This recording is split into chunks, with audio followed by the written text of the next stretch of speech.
Una nueva esperanza tienen los agricultores que perdieron sus cultivos a causa de la sequía.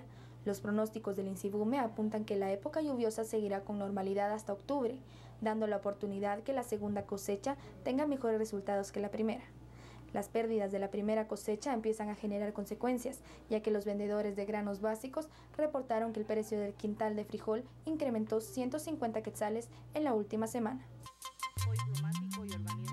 Con el nombre de CATUM 2032, el Consejo Nacional de Desarrollo Urbano, UNADUR, presentó en el Teatro Miguel Ángel Asturias su estrategia a largo plazo, la cual constituye un intento por lograr el desarrollo urbano y rural, el respeto a los derechos humanos, el uso sostenible de los recursos naturales y el bienestar integral.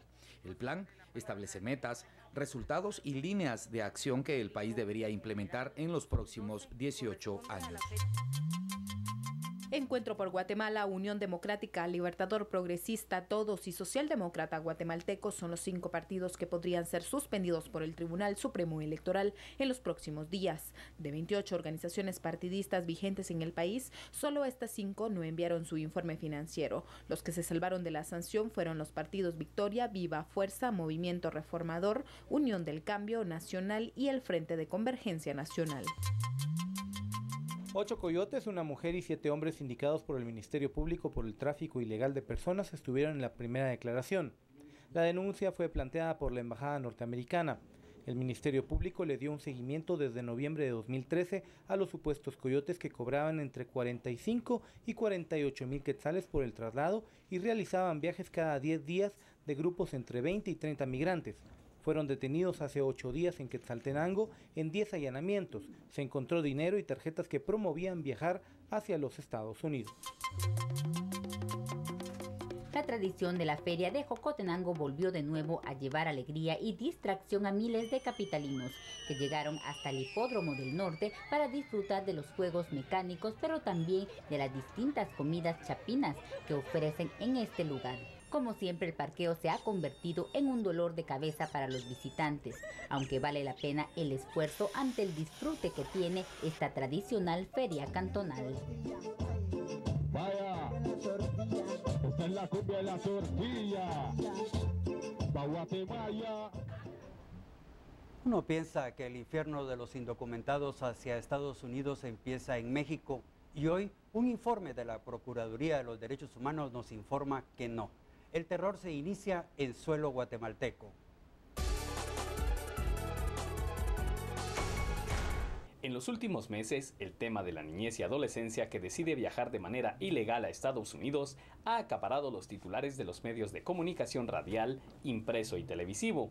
Incluso, esta situación provocó un viaje a la frontera Guatemala-México por parte del Procurador de los Derechos Humanos, Jorge de León Duque, donde descubrió a través de testimonio de centroamericanos que han sido detenidos en Guatemala por la Policía Nacional Civil que esta se ha convertido en un grave problema para los migrantes.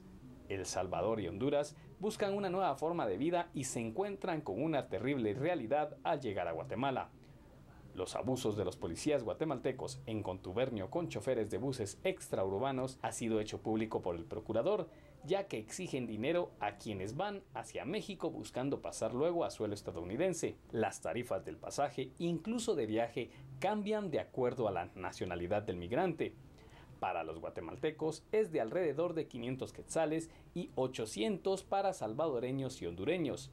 Y en el camino, por casualidad, son bajados por patrullas policíacas que les exigen de 1,000 a 2,000 quetzales para poderlos dejar subir de nuevo al bus que los lleva a la frontera.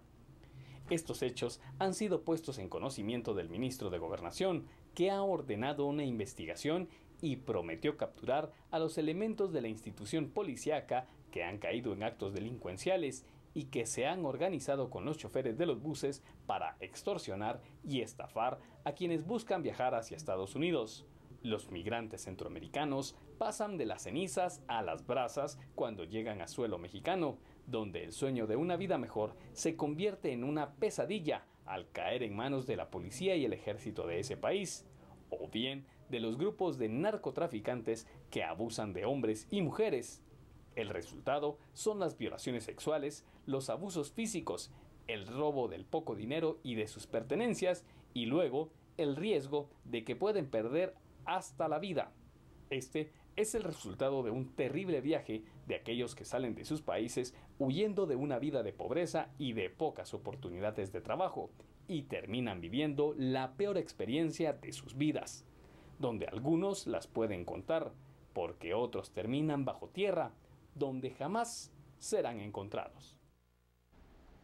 El ébola está causando pánico entre las más altas autoridades mundiales representadas en la Organización Mundial de la Salud, que ha tomado la decisión de iniciar su combate, aún con medicamentos probados solo en laboratorios de animales y no con seres humanos.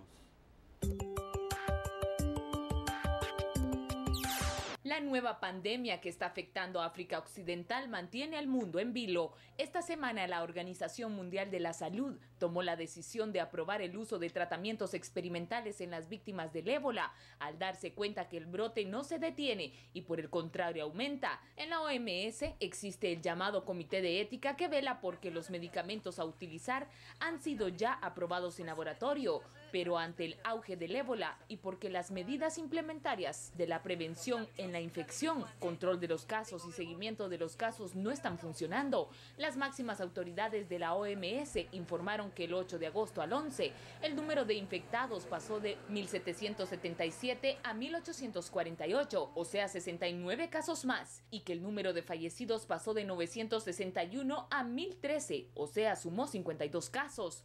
En estos momentos la expansión del ébola es demasiado grande y el número de infectados aumenta cada día.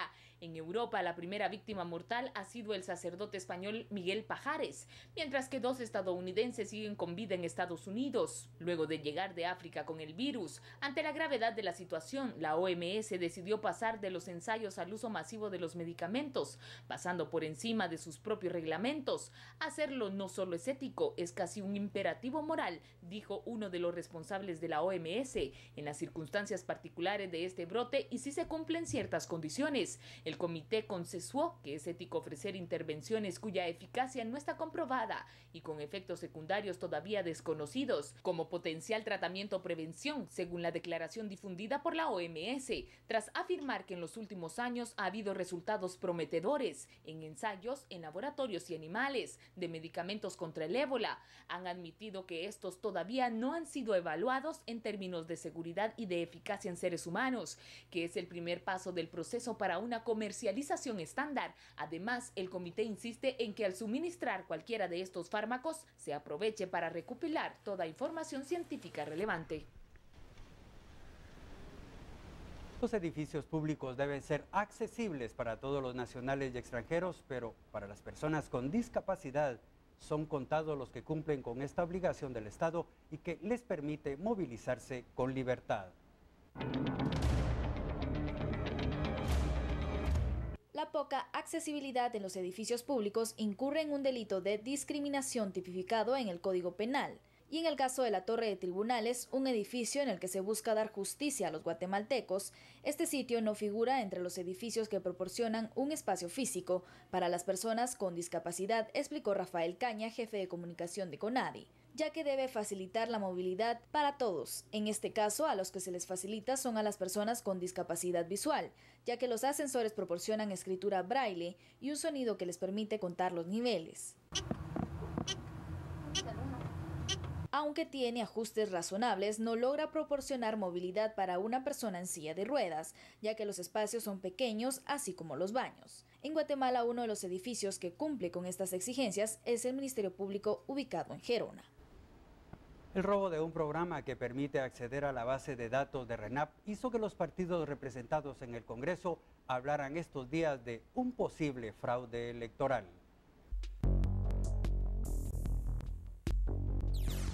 El Congreso de la República revive el fantasma del fraude electoral.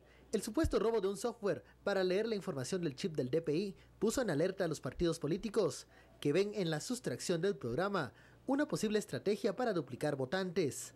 La bancada líder fue la primera en levantar esta hipótesis, mientras otros partidos esperan explicaciones que aclaren la vulnerabilidad de la base de datos del RENAP. El directorio manifestó que los datos sensibles siguen siendo privados, pero esas respuestas no han logrado calmar la tempestad en el RENAP. A la institución se le señala de compras sobrevaloradas y contratos anómalos. Ya son varios los grupos parlamentarios que piden un cambio de representante en el directorio, que ahora debe volverse a ganar la confianza de los partidos políticos.